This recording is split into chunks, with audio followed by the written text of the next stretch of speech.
Ka-Solid North, what comes to mind nung mapanunot ti word nga agrikultura? Napudot, makapalingit, narigat, sakripisyo.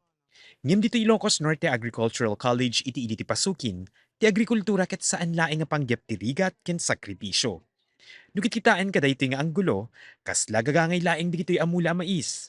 Ngem manipod ti nga to, makita na urnos digito'y tapnon mabukel tinairanta a disenyo nga isumet ti agserbi a maize. Actually, itong corn maze, dito lang ito nangyayari sa Ilocos Norte Agricultural College. Sa lahat ng paaralan dito sa Ilocos Norte, inak lang po ang mayroong corn maze na katulad ng ginagawa namin dito. May saka digiti gagem ti corn maze ket ti pa naka-incorporate ti moderno a teknolohiya ken tradisyonal a panagtalon. Babaen kada itoy, ad-addapay nga agbalin nga interesado digiti agtutubo ti benneg ti agrikultura. Nausar ti computer tapnon maaramid ti disenyo ken maplano na saya at ti pagplastaran digiti mula a mais. Para mag-attract ng mga visitors at para ma-appreciate nila kung ano yung mga proyekto na ginagawa namin sa INAC. At isa pa, para talagang mas matuto pa yung mga estudyante namin kung paano mag-time ng mais, paano sila alagaan, magpapatubig.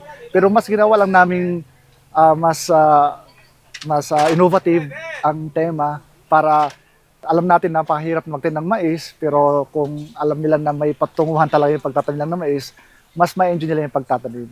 Kahit napakainit ang araw sa pagtatanim. Dayto yan ti maikatlo agundaway ang nagaramid ti inak ti corn maze. Karama na mismo dagiti sumagmamanong estudyante kadagiti nagmula. Kuna ti pagadalan, asipod pa'y arinugyanan da dayto nga inisyatibo, nakita da ti positibo nga epekto na kang runaanen kadagiti agtutubo. Si Sir Lucky Nicolas at saka si Sir Leo Guillermo Ligsay. Sila talaga gumagawa ng konsepto at design. At ang mga nagtatanim naman dito ay ang mga 4H Club members o kaya mga agriculture students ng INAC. Pinada sa mismo dito ang grupo ti agtutubo a serreken ti maze. Kunada simple laing ang kitkitain, ngem agarup 20 minutos da sinarak ti finish line. Kapu kaday ti akapadasan da, ad-adda pa'y an-appreciate da ti agrikultura. Impakita da sir that that being in agriculture just not only crafting sir but also it involves creating arts and masterpiece sir.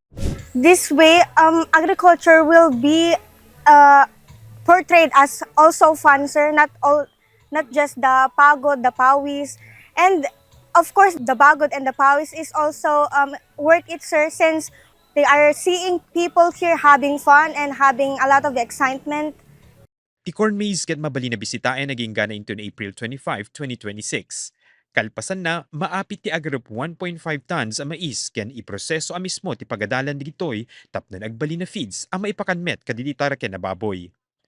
Saan kadi asakbay ang magunod di tinapnuan ka ipapanan a banag kas kaditi bunga ti mula, nasken ti adu a pasensya ken masapul pay laeng a dumalan ti rigat ken sakripisyo. Ngem ti pagsayaatan na itanga at datayon ti moderno a panawen, at dariti na dumaduma awagas ang makatulong amang palagaan ti panagtalon. Mark Magdirila, Balitang Solid North.